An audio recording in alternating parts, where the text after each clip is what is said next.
All right, Matti, how nice to see you finally, by the way. And I'm so sorry that we cannot meet face to face in Krakow.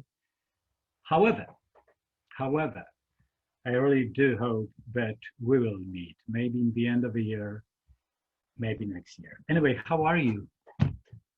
I'm okay. I'm okay. I'm sorry to be speaking to you long distance and not Uh, not in person, but these are strange times we're living in, and at least technology allows us to speak in some form.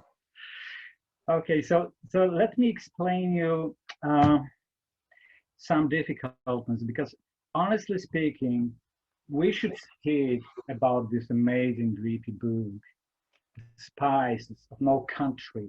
However, before we approach the main theme, I want to ask you some questions to build just some kind of a background because one of the things which concerns me very much, very deeply, is that if few people in Poland, if read it, so it's only a few people. Unfortunately, your books, which is absolutely shame, are still not translated to Polish. So beside of, but if you allows me to go to the one of the publishing house, and I'm serious right now, so I'll be more than happy to ask them or to contact them with your agent because this is one of the really most important book, not only about the history, but through the history about the contemporary reality of Israel. Anyway, so Matti, I'm sitting in Krakow, and you're sitting in Jerusalem, and I'm sitting in Krakow in Poland, and I think myself that even I'm not Jewish, which means that I'm very Jewish, I'm inherited of all this Ashkenazic tradition. And it such easily comes to my mind names like, of course, Theodor Herz, by the way, he's over here. And David Ben Gurion, which is David Green, who was born in Poland, Chaim Weizmann, the first president of Israel, who was born close to Poland, and of course, Yohanan Bader, Achat Ha'am, Zev Zabotinsky, Menachem Begin, Leon Pinsker, Yitzhak Shamir, Shimon Peres, etc., etc., etc. So I was overwhelmed when on 1992 I made my first trip abroad. I was sure that I'm going to the Ashkenazi, so-called white country. And honestly speaking, when I met the people in Tel Aviv and Jerusalem, my people, I just was more than sure that Israel is created by the Ashkenazi people who came from the Eastern Europe. So what happened? I think that it's still Ashkenazi country. I mean, it's true that our kind of pantheon remains very Polish, as you pointed out. And when we think about the founding fathers of Israel, we think about people like David Grün from Plonsk and who became David Ben Gurion, and that's still very much the story of Israel as outsiders think of it, and to some extent as Israelis think of it too. We tell you said outsiders, right? Outsiders and to some extent Israelis too. When we think about the official story of Israel, we tell it, Theodor Herzl in Vienna, pogroms in Eastern Europe, socialism, the kibbutz idea, the Holocaust, and the founding of the state. And that's still the way we tell the story of the country. But if you look at the society of the country, the real place as it exists, if I go out right now into the street in Jerusalem and I talk to people about where they're from, you'll find something interesting, which is that half of the Jews in Israel don't come from Europe. Half of the Jewish population of Israel actually has roots in the Islamic world. And that remains a marginal element in the story of Israel as it's officially told, but a very important piece, maybe the most important piece of Israeli society. You can't understand this country at all through the lens of Europe. It's possible that you can understand the founding of the state through the lens of Europe, but not Israel in 2020. The country really only makes sense it's understood as a kind of Middle Eastern or Mediterranean Jewish society in which the Eastern European element, which used to be dominant, is fading increasingly into irrelevance. Well, it's a little bit provocative from my side, but let me continue there because I remember, the day after I landed in Tel Aviv, I found myself in a bus. It was 1992, of course, many, many, many years ago, almost 30 years ago. So I found myself in the bus, and suddenly I noticed that I'm lost, completely lost. I don't know where I'm going. I just lost direction. And what I did, I loudly asked the people who sat in the bus, is anyone here who speaks Polish? And believe me, like 7, maybe 10 people raised their hands and said, me. And one of the guys said, just remember, if you are in Israel, you always find someone who speaks Polish. But of course, it was in 1992. The second part of my journey to Israel was that I was looking for the one man whom I wanted to invite to Krakow, and he wasn't Ashkenazi. I was so impressed of his music on 1992, and I found this guy, and I invited him to Krakow. He was, and he still is, Shlomo Bar and Habera Hativi, this Moroccan, Persian, Iraqi, Indian, Jewish band. So when it happened, when this perspective of so-called Ashkenazi Israel has been changed during these almost 30 years, that now, and I agree absolutely with you, we can speak about the Middle East, Israel, not necessarily Ashkenazi or Western European. Right. That's a great story about the bus, because I think that if you tried it today, you would find no one who spoke Polish. You still might find a lot of Russian speakers, of course, because of the immigration from the Soviet Union in the 90s. But an Israeli bus doesn't look like Poland, and it doesn't really look like Europe at all. And I grew up in Canada. It certainly doesn't look like Canada. If you come to Israel expecting to find Europe, you're going to be very confused. But if you come to Israel from a place like Beirut or Alexandria, the kind of great cosmopolitan Mediterranean cities of the Islamic world, it makes a lot of sense. For example, if you turn on an Israeli pop music station, what you're going to hear is a kind of Middle Eastern pop music, which we call Mizrahi. That means Eastern. That's the dominant form of pop music. In Israel, it's very strange to Western ears. It doesn't really sound like Western pop music. It's in Hebrew. It's a native form of music, but it's Middle Eastern. So the old days of Israeli music, which was heavy on Russian folk songs or Russian folk tunes with Hebrew words, those days are gone. Popular culture here is very Middle Eastern. The way Judaism is practiced here is very Middle Eastern. For a North American Jew coming to Israel, it's often very confusing. Where is conservative Judaism? Where is Reform Judaism? Well, it doesn't really exist here to any significant extent. But if you understand what Middle Eastern religion looks like, even if it's Middle Eastern Islam or Middle Eastern Christianity, Israel will make sense to you. Or food. North American Jews, which is, of course, the big Jewish community outside Israel, they come to Israel and look for bagels, because it's a Jewish state. So where are the bagels? Right? That's the ultimate Jewish food. And if you're looking for bagels in Israel, you won't find them. Or you can find them these days, but it's new. And Israelis think that it's American food, not Jewish food. But if you go to the supermarket, what you're going to find is hummus and couscous and the food of the Levant, because that's what Jews in Israel think is Jewish food. It's the Jewish food of their own families, which came from places like Morocco and Syria, and didn't come from Krakow and didn't come from Toronto, which is where I'm from. So it's often a challenge for Jewish people coming to this country from North America. It's a challenge to understand what it means that this is a Jewish country, because it doesn't resemble any kind of Western Judaism that people are familiar with, and it doesn't really resemble Europe at all. In fact, there was a pop hit a few years ago in the Mizrahi genre, which was called "This Isn't Europe," and it was a joke about Jews or Israelis of European descent kind of longing for Europe and going to places like Amsterdam and moving to Berlin, which many Israeli hipsters do. And the song was making fun of them. It was saying, "This isn't Europe.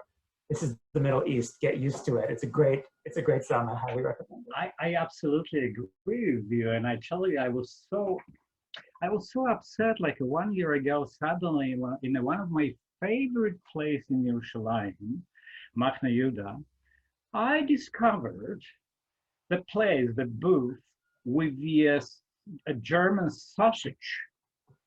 Do you know where is it? On the corner of one of the street. Mazen Makara, I asked myself, I'm in the Middle East. I don't want to taste the German sausage, which I have easily through abroad, of course.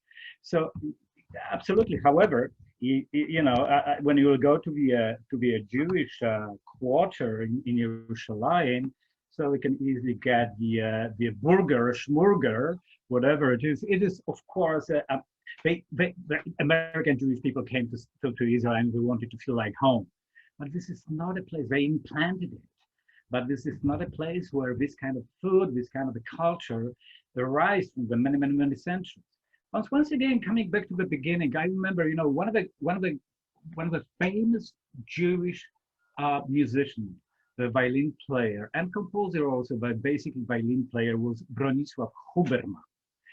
And Bronisław Huberman was the founder of the National Philharmonic Orchestra in Tel Aviv. Moreover, he invited, I remember 1936, December 26, Arturo Toscanini, who conducted first. So I'm coming back to the roots because and I'm sure that yes, if the Ashkenazic people from Eastern Europe had, and maybe still have, the influence of the so-called cultural and political and economical landscape of Israel. So what it was, what it is, what left from this beginning up to today. I mean, I think that you'll find here what is basically a hybrid culture. So you still have a lot of and of course you have classical music and you have a European form of government, right? A parliamentary democracy. That's an import from Europe. No other country in the Middle East has one that functions. So it's not, it's going too far to say this is the Middle East and that's it. Of course, it's a hybrid society that's formed by, many different pieces. But if you look at Israeli society kind of in very general terms, you have 1/5 of our citizens who are Arab Muslims. Mm-hmm. You have an 80% Jewish majority that's split into half Ashkenazi and half Mizrahi. Again, that's very generalized. Half of European descent, half of descent from the Islamic world. And the culture is a mix of it. So the food is a mix of it. And often, you'll have, if you go to the shuk in Machane Yehuda, you'll find German sausage and you'll find a hamburger. And you'll find mostly Middle Eastern food. Sometimes in the same restaurant, you'll find different cultural influences. And that's one of the things that makes the country so interesting and dynamic is that blend.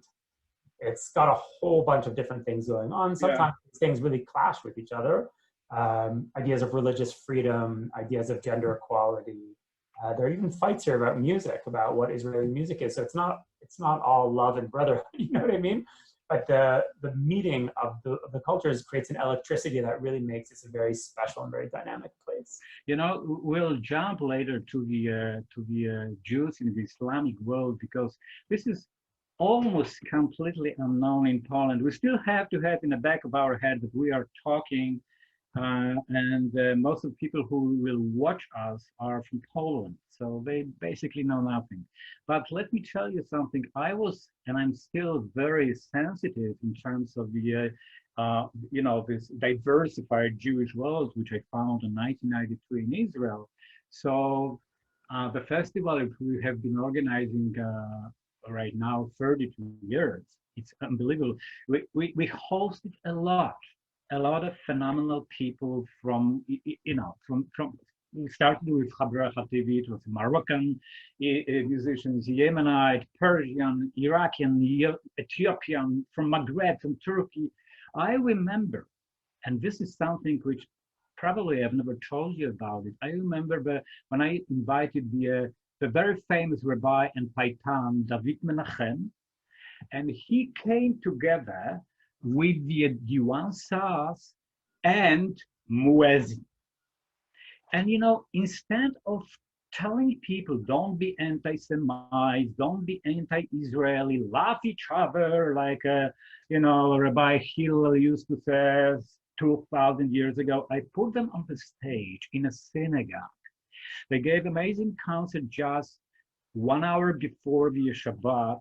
They sang together, and day after Shabbat on Shiroka Street, they sang to the in front of like 18,000 people, and it was just right after Havdalah, and these two guys, Ara Muezzin and the Sephardic Mizrahi rabbi, sang together, hang each other, hey Eliyahu. And this is the way how we show people that the world is totally, totally different, diversified, and the only thing we should do is to respect it and respect each other. I think that there was always a misunderstanding in the West about how the connection between Israelis and Arabs was going to happen. And I was party to that misconception, I think, as someone who came from the West. We thought that the left would be the connection. So the political left in Israel would open doors to the Palestinians and to the Arab world. And in the 1990s, which is when I moved to Israel, there were all kinds of peace initiatives to bring people together. And it was very much happening on the secular left. And it didn't work. And it turns out that the real connection point is the Middle Easternness of Israel, which ironically tends to lean to the political right. So the political left in Israel is largely Ashkenazi. And often it's people who actually seek peace with the Arab world, but don't necessarily have a high opinion of Arab culture or of the Jews who came from that culture.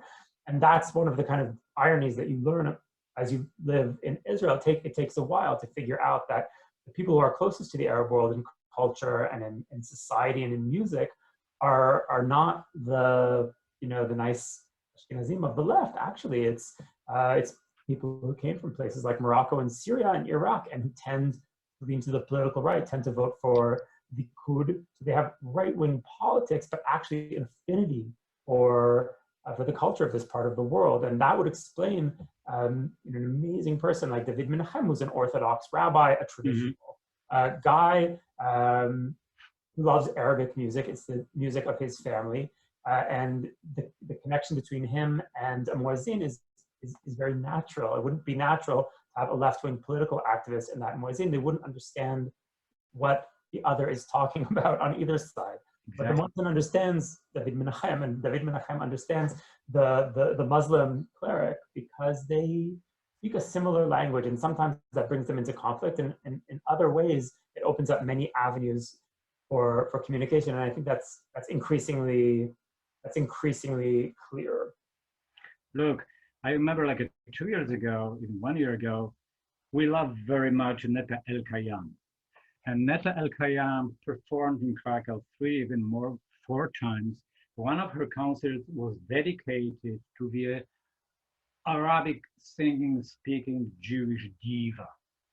And I'm so sorry, I'm getting older, I've forgotten her name, it's my shame. But I remember many, many people, basically from American Jewish people were shocked. But during the Jewish Concert Festival, the Israeli girl sings in Arabic inside of a synagogue. But this is the way how we, as the organizers, want to break the stereotypes, caricatures, and all these kind of things which makes us so far each other. Matti, by the way, I knew nothing about you till the moment when I read about you in one of the portals leading by the Polish couple. They translated few articles he wrote, and they wrote, of course, about your book. This is via Andrzej and Małgorzata Koraszewski, and they are the great people. I want to thank them very much, because thanks for them, I met you. But you made Aliyah when you were 17 years old. You're a kid. So he came to Israel, a young Ashkenazi man, who probably, correct me if I'm wrong, but expected to find himself in the society of people similar to him. And what happened? You were sent immediately to the war. And one of your books, The Pumpkin Flowers, is about it. So this is what probably changed completely your perspective on the Israel. So what happened to you when you discovered that there is at least at least two dimension of Israel? The first, let's say this, fiction like a postcard Israel, touristic place, full, and the most important, which changed our life all the time, documentary, multiply of countless layers of reality. And you face the one of the most danger reality of Israel, which is a daily reality, by the way, and people don't understand it, especially from there. You were 18 years old guy. What happened that time? I came to Israel with very simple stories about Israel as we were discussing, and mainly what I knew about Israel was the kibbutz. And I'd read a lot about the kibbutz, and when I came to Israel, I went to a kibbutz, and then within a very short period of time after I decided to stay permanently. Where was this kibbutz? This was a very small religious kibbutz called Ma'ale Gilboa, which is like a 2-hour... Excuse me to interrupt you, Matti. Religious, you said religious. Religious. You come from a religious family? I come from a religious family, and there's a very small part of the kibbutz movement that is, I would say, moderately religious. Most of the kibbutz movement, of course, is militantly secular, but there's a small group of kibbutzim that were always trying to kind of align orthodoxy and socialism. It's an interesting sub story, but I ended up on a kibbutz like that, Ma'ale Gilboa, and then within a very short period of time, I found myself in the army in South Lebanon, where Israel controlled a buffer zone that we call the security zone. This was the late 1990s during a kind of small guerrilla war with Hezbollah. I found myself, I was 19, I was on this hilltop inside Lebanon. We had allies who were Arabic-speaking Christians. We had enemies who were Lebanese Shia. I was with Israeli soldiers, many of whom were Iraqis and Persians and Moroccans. And I realized I had no idea where I was. The country that I thought I was coming to was not the country. So you even had no time to just root it in Israel in the normal way. I barely had a handle on the thing at all. And suddenly I was in this extremely confusing situation that really forced me to realize and to admit that I didn't know where I was. And I think that since then I've been trying to answer that question. I think really it was the experience of being in Lebanon, very confused in this very dangerous country, but also a fascinating and beautiful country. It was a very compelling place. And I wanted to understand it. I didn't understand it. And since then I've been trying to understand it. And I think that if you want to kind of look at what connects all of my writing, it's that. It's me trying to understand this place where I've found myself and where I've made my home, having admitted to myself that the simple kind of fantasy land that I imagined when I came doesn't exist, and that I'm actually in a completely different place. It reminds me something, because when you're writing in your book about this it's unbelievable. It's like a Conan Doyle. It's like I don't know, Stephen King. It's just amazing book. And you're writing about 4 of them, and suddenly they found themselves in a place where they dream about in Israel, and were immediately sent back. They grew up in the homeland called, I don't know, Syria or Lebanon or whatever, and they came to Israel because they were Zionists, and because they were also the Islamic Jews, so they were sent back. So, but when where they found themselves once again in the homeland, it wasn't the homeland anymore. It was a very dangerous place for them. But it's exactly like you, more or less, because you came to Israel full of hopeness and expectation, and suddenly someone kicked you out from Israel and straight to the Lebanon.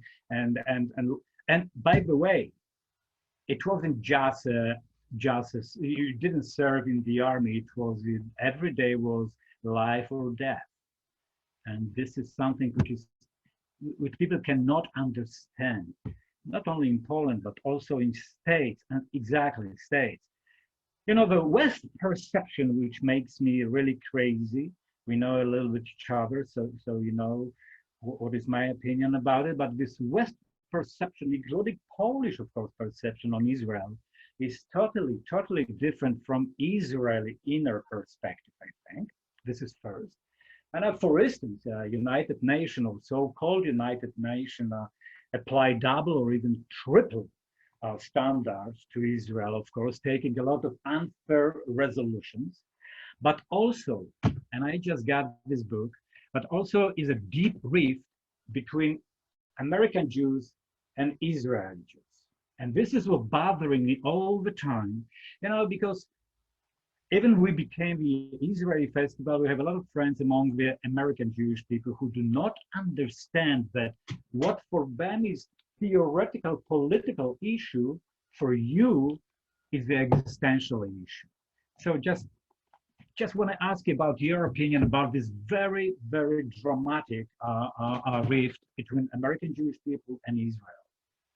I think that rift is very real, and Daniel Gordis wrote about it, and because it's a matter of real concern for those of us who exist on the line between the two communities. There are basically two major Jewish communities today, almost equal in size in Israel and in North America. The Israeli Jewish community is slightly bigger for the first time. The weight is shifting in this direction, but the gap is growing, and it's growing for a few reasons. One, I think, is just almost genetic. In 1948, you'd have two brothers. Two brothers from Krakow. One came to Tel Aviv, and one went to New York. But they were siblings. They would, they were close to each other. And then in the next generation, it's cousins. So you have Israeli cousins. Some are Israelis and some are Americans, but they're cousins. That's still pretty close. At this point in 2020, it's not even cousins. People don't really have cousins in the other community in the same way that they used to. The family trees have grown apart. And that's just natural. That's the way it works. And American Jews, as generations pass, are being formed more and more by America and by what America is. And Jews here in the Middle East are being formed more and more by the Middle East. And those are two very different cultural worlds. So the expectation that communication between these two worlds is going to be easy is no longer realistic. It's not going to be easy. These are completely different places, and they're completely different people. And I think that we have to realize that a lot more effort is going to be necessary to enable us to communicate. And the expectation in the old days that we were all going to say, Golda Meir, oh, Golda Meir, and everyone would know what that was, or the 6-Day War. It's not like that anymore. It's increasingly hard for American Jews to understand Israel. And it goes the other way too. But Israel is a country being formed by forces that American Jews really can't understand, because they live in a completely different place and have very often outmoded or simplistic ideas about the challenges that Israel faces or the threats that Israel faces. So I don't think we necessarily do a great job in dealing with all of those threats and challenges, but I think that many of our critics don't even understand what the threats or challenges are. Understanding it requires understanding, first of all, before we understand anything else, Israel is in the Middle East. Look at a map and see where it is. It's not New Jersey, it's not Krakow, it's not Italy. Exactly. It's in the Middle East. Our neighbors are, going clockwise, Lebanon, Syria, Jordan, Egypt, with Yemen and the Saudis not too far away, and of course the Palestinians right next door. So this is a very different political and social context, and that needs to be understood first of all before we get into the questions of why Israel does what it does. Yeah, and also this gap is the deeper and wider, unfortunately. On the other hand, it's a paradox. Now we are facing and I'm just wondering, what do you think about it, especially after what Gamaliel said? What do you think about this deal between the Emirates and Bahrain? And by the way, leading by the Donald Trump, who was, by the way, the only president who did what he said that he will do. On the other hand, he is who he is, of course. I'm not going to go to the political track right now, but that's what we are facing right now. And by the way, you have to know that almost nothing you can find in the Polish newspapers about it, only a few articles. And this is, in my opinion, one of the most historical challenge and historical moment for Israel. On the other hand, I still have in my mind what one of your spies said. And by the way, this is what he said on the 174 or yeah, probably 174 pages of your book that you mentioned about the Oslo, you mentioned about the many agreements, and nothing happened. Do you really believe, Matti? Do you really believe that this peace between the and now we are touching the very, very significant moment between Israel and the Arab world, not Palestinian world, but Arab world, is possible? I think that I agree that this was a very significant moment, what happened in Washington with Bahrain and the Emirates. And I think that the Israeli-Palestinian conflict, or the idea that the conflict is primarily Israeli-Palestinian, is a Western fantasy. It's just a way of making something very complicated simple enough for Western audiences to understand. There's, when you write a news story, which is what I did for a living for a long time, you don't have room in a story for 6 different actors, 12 different actors. You need 2. So it became Israelis and Palestinians, but the truth is, Israel's conflict has never been primarily with the Palestinians. Israel fought a war in 1948 against Egyptians and Jordanians and Iraqis and Lebanese and Syrians. And after that, Iran became the prime enemy, the Palestinian. The conflict is regional.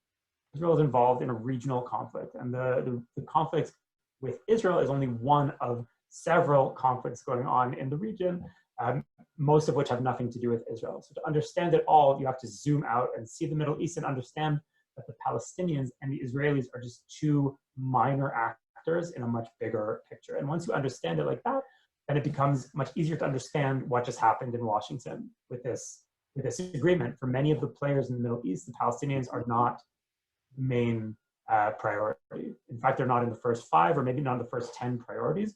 They're much more burning priorities for countries in the Middle East, including Israel.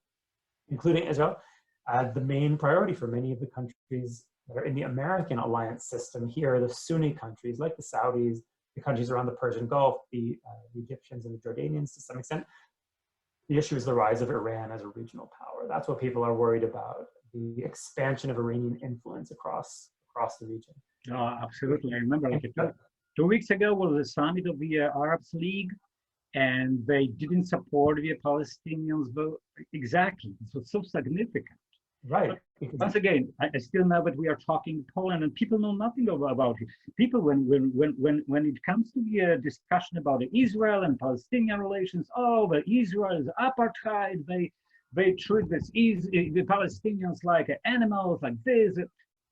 Hey, it's only a slight, very small part of the bigger picture, but no one is writing about it. No one is telling about it. That's why it's such important is also for us, people who are caring about Israel, to read this book, because this is not only book about the spices. It's not about the 1948, 1947, 1946, whatever. It's about the 2020. Absolutely, it's my opinion, and especially that Arabic propaganda, and Arabic propaganda, and according to the many people, by the way, many nations in Europe, of course, Arabic propaganda says that Israelis are not the native population, of course, and they are foreigners, by force implanted into the Arabic body. They are the so-called post-Holocaust virus, even not the cancer. And this is also the very popular view and point of view in the European media. And you are the man of the media. And you many times said against this kind of the manipulation. So just tell me, please. I know what you are going to say, but tell it openly and loudly. Is it truth that Israel came to being because of the Holocaust? Just getting back to that great moment a few weeks ago when the Israeli delegation arrives in the Emirates. The first Israeli delegation lands, and it's headed by the head of the National Security Council here, a guy named Ben Shabbat. And Ben Shabbat is this little guy in a suit with a big kippah, and he looks Middle Eastern. And he gets off the plane, and he's standing on the tarmac, in the Emirates, and he opens his mouth and speaks beautiful native Arabic and gives a speech in Arabic. And this is an Israeli. And that never happened in the days of the Oslo peace accords, right? This guy is clearly not from Europe. He's clearly not a Holocaust survivor.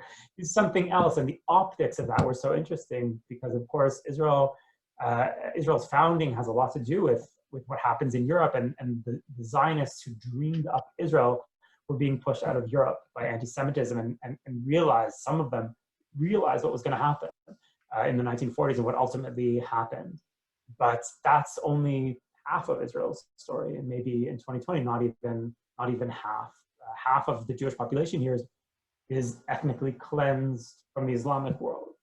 And there are a few reasons why the story of Israel as a colonialist implant really takes off and kind of catches on in the European mind.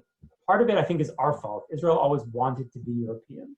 The Zionist movement always wanted to be European because Jews in Europe had been mocked as, swarthy, dark, Oriental foreigners for many centuries, and they wanted to be European like everyone else. So the propaganda of the Zionist movement in the early days was always a blonde pioneer who was mowing the field during the day and then at night listening to Beethoven in the kibbutz dining hall. That was part of it. So part of the misperception is our own fault. We've always played up our European nature and played down our Middle Eastern nature because no one here wanted to be Middle Eastern, including people who came from the Middle East. We wanted to be something else. Another part of it, of course, is the Arab world. For the Arab world, the fact that half of the Jewish population in Israel has its roots in the Islamic world, mostly in Arab states, it's very problematic. If you live in Cairo, then you know that a big part of downtown Cairo is called the Jewish Quarter, Harat al-Yahud. Tens of thousands of people used to live there. Where did they go? It's still called the Jewish Quarter, but there are no Jews there. So and that's true of almost every major Arab city. There's a Jewish quarter in almost every major Arab city. Baghdad, the capital of Iraq, in the 1940s is 1/3 Jewish.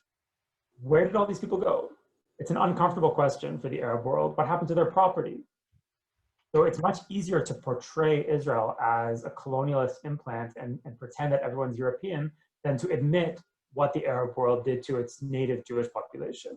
And they've seized on the story of Israel as a colonialist entity, not just to make Europe feel guilty, which is part of the idea, and that's been quite effective, I think. Right. But part of it is to conceal their own guilt in an ethnic cleansing of one of the oldest native communities in the Middle East. Would Israel exist had the Arab world been kind to its Jews? Maybe, maybe not. Israel would have half of its current Jewish population. Would Israel exist in that? Under those circumstances, I'm not sure. The Arab world created Israel, I would say, almost to the same extent that it was created by Europe. And the story is much more complicated than the story about that blonde European who came from somewhere else and imposed himself on the native Muslim population. The question of who is native is much more, I think, murky in Israel's case than people understand. Oh, absolutely. Being in Yerushalayim, we see a lot of traces of a different kind of cultures, but basically it's an Eastern culture. There's no doubt. And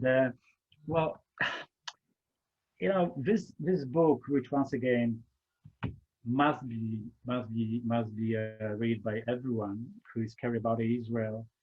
It's Spices of No Country, but Matti, I'm confused. How can be a spice of a country when you do not have a country? Hey, come on. What does it mean? What does it mean?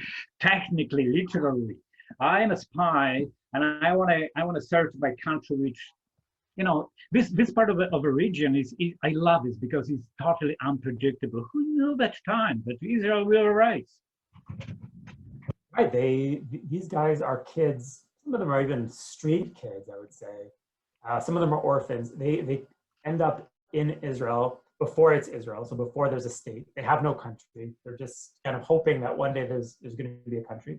And then they're sent back into the Arab world, and they're sent back, which is their native world. That's where they're from, and they're sent back pretending to be Arab refugees from the Jewish state. So these kids are Jewish refugees from Arab countries, pretending to be Arab refugees from a Jewish country. And the layers of displacement and identity confusion in their story are what makes the story so interesting. They don't have a country when they leave. The spies leave in early 1948 before there's a state. They don't know when they leave on their mission if there's going to be anything to come back to. And they leave at a moment where it seems at least possible that the Jews are going to lose the war and that there won't be a state of Israel and that they're just going to be stranded in the Arab world. That's what's interesting about them. I think if you're spying for the CIA, it's scary, I'm sure, but I know something about it. You know that there's a place called, Langley, CIA headquarters, and someone has you on a list, and you're serving a country that exists. These guys had nothing. They didn't make salaries. They didn't own a radio at first. They had no way to communicate. They were completely amateur, and the amateur nature of their mission gets a bunch of them killed. That kind of tenuous aspect to their story is what I love about the story, because people know stories, of course, about the Mossad and all these stories about Israeli heroism and intelligence, and this is not that kind of story. This is a story about a few very young people who didn't know what they were doing and had no guarantees that they were going to come back, but they went anyway. And they helped to create a country against very steep odds. It's amazing. I'm just looking at the pictures. Gamaliel Cohen, born Damascus, Syria, 25 years old. Isaac Shoshan, alias Abdul Karim, born Syria, Aleppo, age 23. Habakkuk Cohen, alias Ibrahim, born Yemen, age 20. Yakuba Cohen, we'll come back to the Cohen in a moment, alias Jamil, born in Yerushalayim, age 23. We know about them thanks to you. The whole world, let's say whole world, knows about the Eli Cohen, of course, because Eli Cohen was captured and finally sentenced to death, and the Egyptians, hanged him on the square. So, but who knew till you wrote this book about these Cohens? By the way, you can watch this movie with Sacha Baron, of course, Cohen, in a Netflix, and I saw it. But and more and more people in Poland are interested in this subject. But how many of these young people? What made them to be a spy? I know the answer, but what made these people without land, only with a dream and the love? What made them to be a spy? There's a few things going on in their story. They understand, they're very young, but I think they understand that there's no future for them in the Arab world. Isaac Shoshan, for example, is one of the spies. He grows up in Aleppo. He's the son of a janitor. He's a barefoot kid from the alleys of the poorest part of Aleppo, and he senses, I think, the hostility to Jews that's growing in the Arab world. The community is ancient in Aleppo. The Jewish community in Aleppo, Syria, is much older than Islam. They've been there forever, but they understand that things are changing. The ground is shaking. So he runs away to join the Zionists and finds it hard to be accepted by them because he looks like the enemy. He speaks Arabic. He seems Arab in his appearance, in his culture, and he can't shed that difference. He can't become like the Sabras, which is what he wants. And then before the War of Independence is about to start, the Jewish military underground understands that these kids who speak Arabic are actually valuable because they can be sent back across the lines to collect intelligence. Right. The thing that made them different, the thing that was interfering with their acceptance, becomes their ticket into the Jewish national movement, into the holy of holies of the national movement, which is the Palmach. I wanted to mention. Right, so it's their disability, their Arabness, which is a social disability in Israel at the time, that becomes their weapon. That is another thing that makes these guys particularly. So that's what I want to ask you, Matti, because before I ask you about the spy whom you met, right now he's 96. Baruch Hashem to 120. So the people in Poland, I don't think that they heard this word. This is very important in terms of Haganah, of Palmach. Mr. Aravim. Please tell us about it. What does it mean, Mr. Aravim? Because this is something unbelievably important. Right, that's the key word in this book, and it's such an interesting word. It's a Hebrew word, mista'arvim. That's the plural. A singular is mista'arev. And it's a Hebrew word that is untranslatable in English. And all we can do is explain what it means in a kind of long sentence. What it means is one who becomes like an Arab.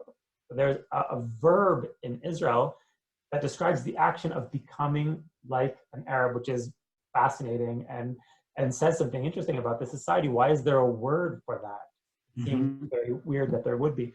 When this intelligence operation starts, the one that's in my book, the Arab section, that's what it was called, they didn't like the word spies. They didn't want to call themselves spies because they thought, in Arabic, the word spies is dishonorable.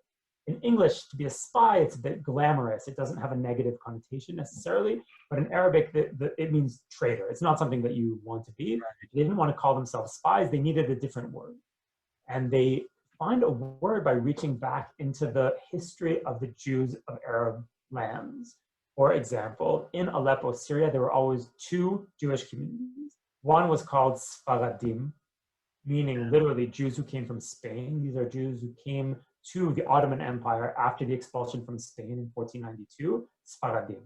The other community in Aleppo had been there before the expulsion from Spain, and they and before there were Jews in Spain, and they spoke native Arabic, and they had adopted the language and customs of the Arab conquerors that conquered Syria in the 7th century. And these Jews who spoke Arabic called themselves Mista'arvim, or in Arabic, Musta'arabin, ones who become like Arabs, Arabized Jews.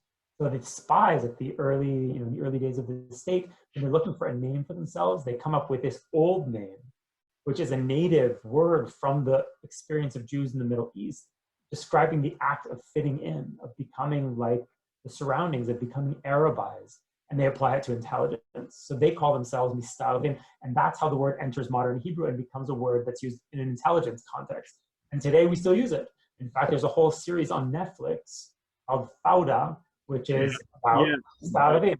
That's the whole point of the show. Mistarvim. Right, exactly. It's a perfect example, right? Everyone watched in Poland Fauda. Fauda. Now, Fauda is a great show, and there are two things going on in that show, and there's two things at least going on in this book. In Fauda, the agents are Mista'arvim. They cross enemy lines by assuming Arab identities. That's one level. But if you keep watching the show to season 2, then you understand the second level, which is that the agents themselves come from Jewish families that come from the Arab world. In season 2, you meet the father of Doron, the main agent, and you realize that he's a Jew. I think he's from Egypt, but he's an Arabic speaker. He's not a Mista'areb. He is an Arab, maybe. He might not call himself that, but certainly he's a native of the Arab world. Arabic is his native language. It's not a pretense. And in the same way, with my Mistarvim, these agents who I'm describing, they call themselves ones who become like Arabs, but their Arab identities aren't fake. They're real. They don't have to be taught Arabic. That's their native language. That's their mother tongue. So there's a lot going on in the word Mistarvim. It's not exactly clear if these are people who aren't Arabs pretending to be Arabs, but these are people who are Arabs pretending not to be Arabs, pretending to be Arabs. It's a very complicated story. It is very complicated. Even I can, all right, I'm following you slowly, but I'm following you. It's amazing because, almost no one knows about it. And I also wrote it down because I don't want to forget it. It's in Palmach, which, by the way, people should know, is very Ashkenazic Zionist movement, had an Arab section. This Arab section called Hamal Aravit Hashachar, and they made unbelievably a great and amazing job. And so that we know, but I want to ask you something a little different.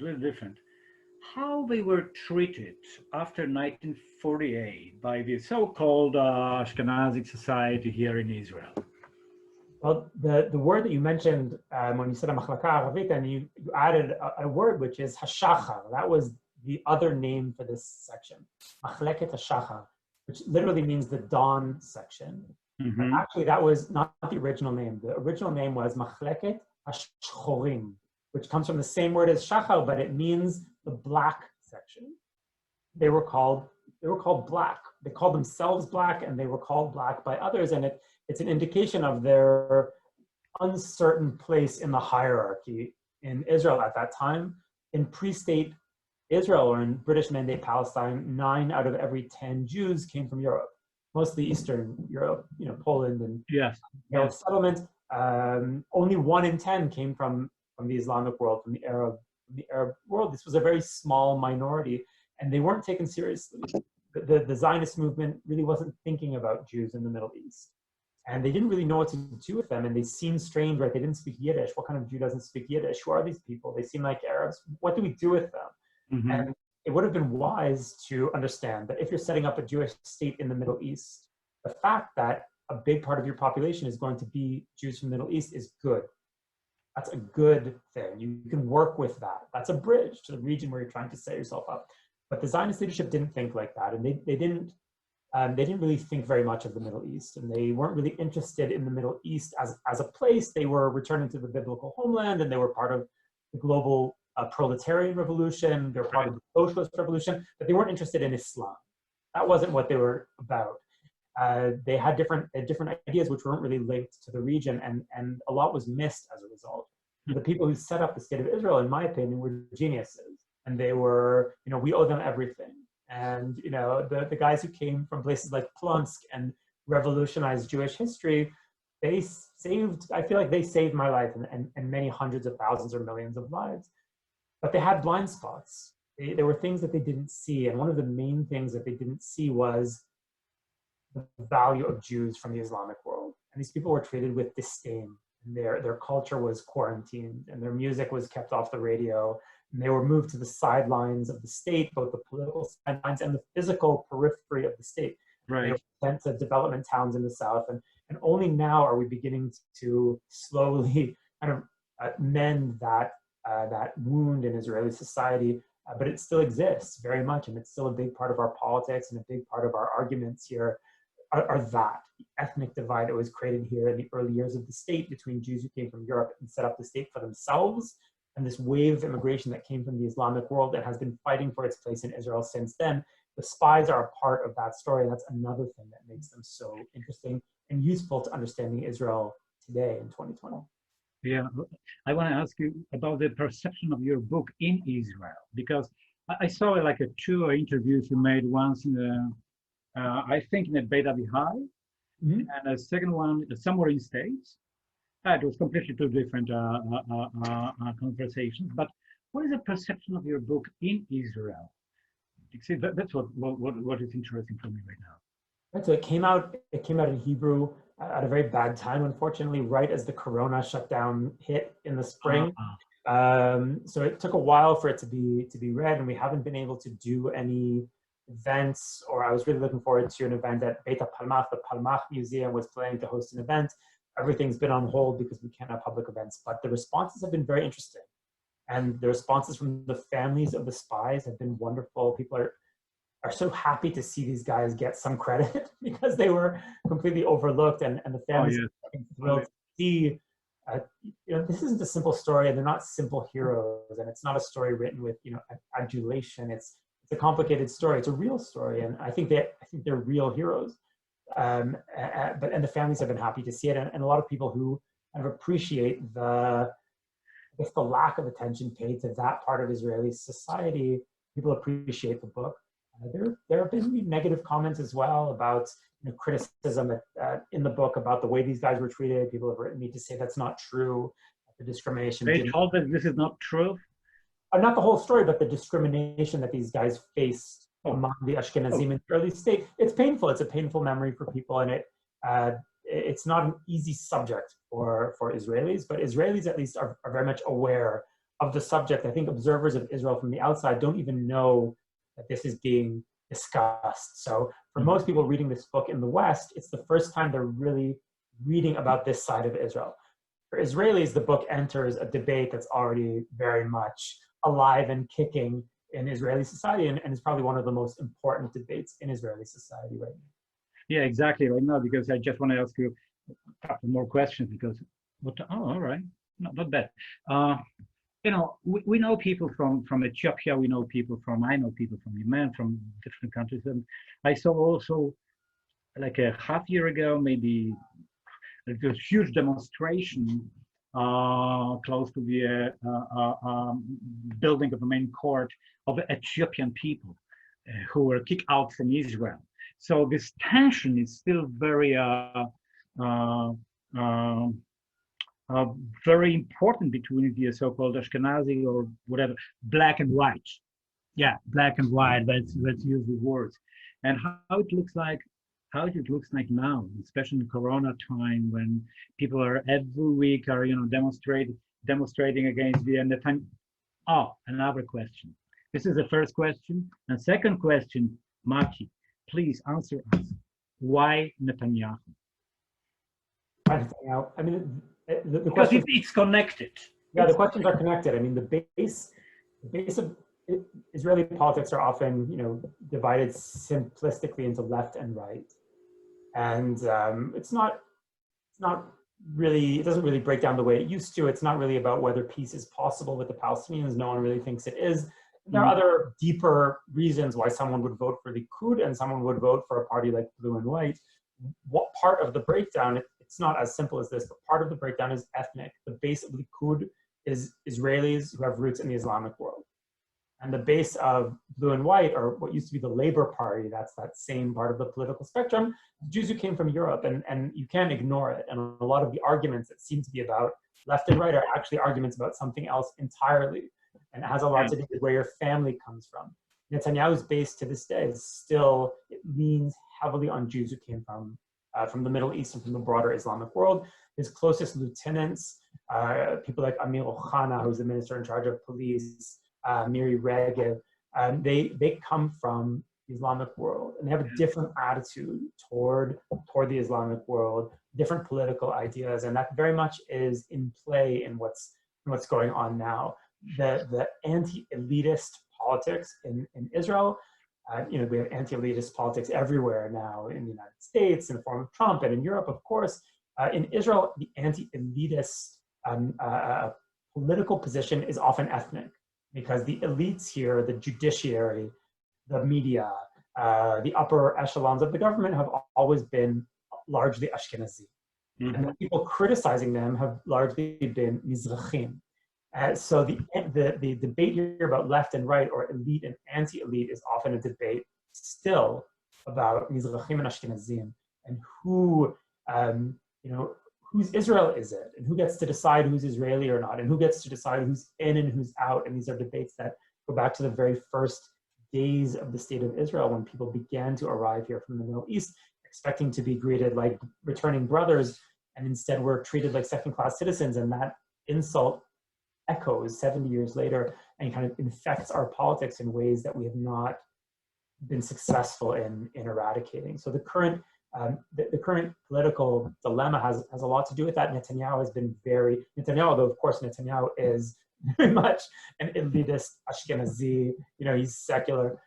He would see, and he's wealthy, he would seem to have very little in common with the base, but he has been very adept at speaking to people who come from that background, channeling their anger, understanding them in a way that the labor establishment never understood them, and using it as political power in a way that's very, very effective. So when you ask why Netanyahu has been so successful at survival, that's a big part of the reason. He really gets something about Israeli society that the leaders of the left have never understood. Well, we'll see what happens. Hopefully it will not be a fourth election. But once again, this is one of the most unpredictable part of the world, Israel, which we love very, very, very much. And before I thank you, Matti, I'm confused a little bit, only a little bit, but what about these poor Poles who are watching us right now? They still believe that Israel is a nice, beautiful country where you can walk on the beach and swim in the sea and see the Jerusalem. If you just came to my mind.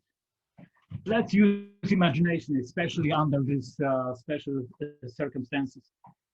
Matti Friedman is invited to Poland, and he has a rare opportunity to use like a 1.5 up to 2 minutes and speak to Polish people, to all churches, squares, schools, wherever it is possible.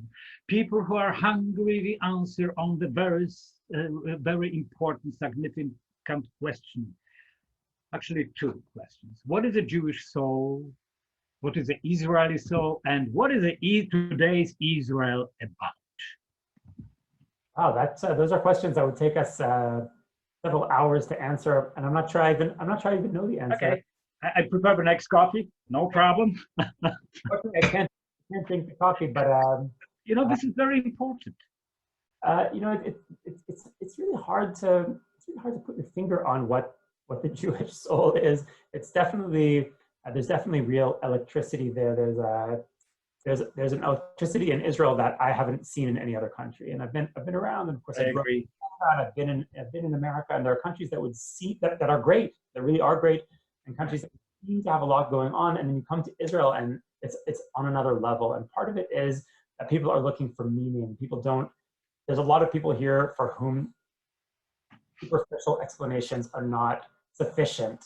So, the fact that things, seem one way isn't enough, because people need a bigger idea. And of course, Zionism was a big idea about how the world was supposed to be repaired. And Judaism has a lot of big ideas trying to reconcile reality with, with the divine, or reality with, great ideas about how the world should be. And there's a lot of tension from the Bible to Israeli politics in 2020, the tension between how we want things to be and the way things are. And I think that's something fairly unique. It exists, of course, to some extent elsewhere, but I've never really seen it to the same degree of intensity. Life here is very intense, and people have a lot of ideas about the country and about themselves and about the world. And there's a lot of ideas in play in a way that can drive you completely crazy if you just want to relax and live your life, but in a way that also energizes the place in a way that's very special. But I would suggest when this terrible pandemic era is over, you should come and not think about any of it. Everyone should come to Israel, forget all the ideas, and do exactly what you said, which is walk along the beach, admire how Jerusalem looks in the evening, go on a hike in the Golan Heights, walk up Mount Hermon, right? All the politics and the Bible and the ideas, and just enjoy the country for what it is, which is a very complicated and a very infuriating, but a very compelling and beautiful little. Absolutely agree. I agree. I am all the time, in the middle of these two levels, actually two spaces, the fiction space, which I really love very much, and in documentary, of course. Matti, I have no words to thank you, and I'm really so sad and disappointed. What does it mean, disappointed? We cannot meet each other face to face in Yerushalayim or in Krakow, but please keep in your mind you are invited to Krakow, and I'm more than sure that a lot of people would love to meet you here. And I wish myself to meet you before